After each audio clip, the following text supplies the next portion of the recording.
Hi friends, welcome to friends kitchen. எல்லோரும் எப்படி இருக்கீங்க ஃப்ரெண்ட்ஸ்? நாங்கள் சூப்பராக இருக்கோங்க ஃப்ரெண்ட்ஸ். இன்றைக்கி நம்ம வீடியோவில் முருங்கைக்கீரை துவையல் தாங்க செய்ய போகிறோம். கொஞ்சம் கூட தண்ணியே சேர்க்காம நம்ம முருங்கைக்கீரை துவையல் எப்படி பண்ணுறது அப்படின்னு சொல்லி வாங்க பார்க்கலாம். ஃபஸ்ட்டு வந்து அடுப்பை தேய்ச்சிட்டு கடாய் வச்சுக்கலாங்க. கடாய் சூடானதுக்கப்புறம் ஆயில் சேர்த்திக்கலாம். 2 டேபிள் ஸ்பூன் அளவுக்கு சேர்த்திக்கலாங்க.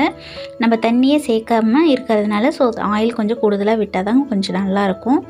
இப்போ வந்து 3 டீஸ்பூன் அளவுக்கு உளுத்தம்பருப்பு, காரத்துக்கு ஏற்ற மாதிரி காஞ்ச மிளகா, ஒரு 3 பல் பூண்டு சேர்த்து ஒரு கொட்டை அளவுக்கு புளி போட்டுக்கலாங்க. இதெல்லாம் போட்டு நல்லா வதக்கி விட்டுக்கலாம். இது நல்லா வதங்கி வரட்டுங்க. இதுக்கப்புறம் வந்து ஒரே ஒரு தக்காளி.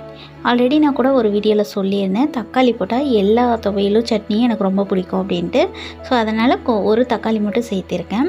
தக்காளி இல்லாமல் கூட நீங்கள் அரைக்கலாம், அது உங்களோட விருப்பம். தக்காளி வந்து ஆப்ஷனல் தான், வேண்டானா ஸ்கிப் பண்ணிக்கோங்க. அது நல்லா வதங்கி வந்ததுக்கப்புறம் வந்து ஒரு கைப்பிடி அளவுக்கு முருங்கைக்கீரையை நல்லா ஆஞ்சிட்டு நான் சுத்தம் பண்ணி வச்சுருக்கேன். அதை வந்து சேர்த்திக்கலாங்க. இது போட்டு ஒரு 10 நிமிஷம் வதங்கினா போதும். அந்த கலர் மாறாமல் இருக்கணும். ஸோ அது வரைக்கும் வதக்கி விட்டுட்டு இந்த அளவுக்கு வதங்கி வந்துருச்சு பாருங்கள். இப்போ வந்து நம்ம தேங்காய் துருவல் சேர்த்திக்கலாம்.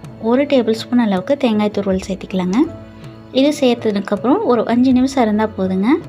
இதெல்லாம் போட்டு நல்லா வதக்கி விட்டுக்கலாம். தேங்காய் துருவல் வந்து அந்த சூட்லேயே வதங்கி வந்துடும். ஸ்டவ் ஆஃப் பண்ணிடலாங்க. இப்போ வந்து உப்பு சேர்த்திக்கலாம்.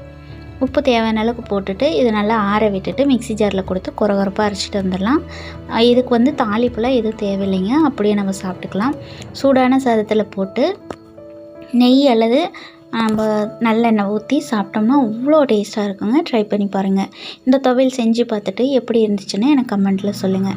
இந்த வீடியோ உங்களுக்கு பிடிச்சிருந்தா லைக் பண்ணுங்கள், ஷேர் பண்ணுங்கள், கமெண்ட் பண்ணுங்கள். நம்ம சேனலை சப்ஸ்கிரைப் பண்ணிக்கோங்க. பக்கத்தில் இருக்கிற பெல் ஐக்கானை கிளிக் பண்ணி ஆளுங்கிற ஆப்ஷன் கொடுத்திங்கன்னா நான் போடுற வீடியோஸ் ஒன்று விடாமல் நீங்கள் மிஸ் பண்ணாமல் பார்த்துக்கலாம் ஃப்ரெண்ட்ஸ்.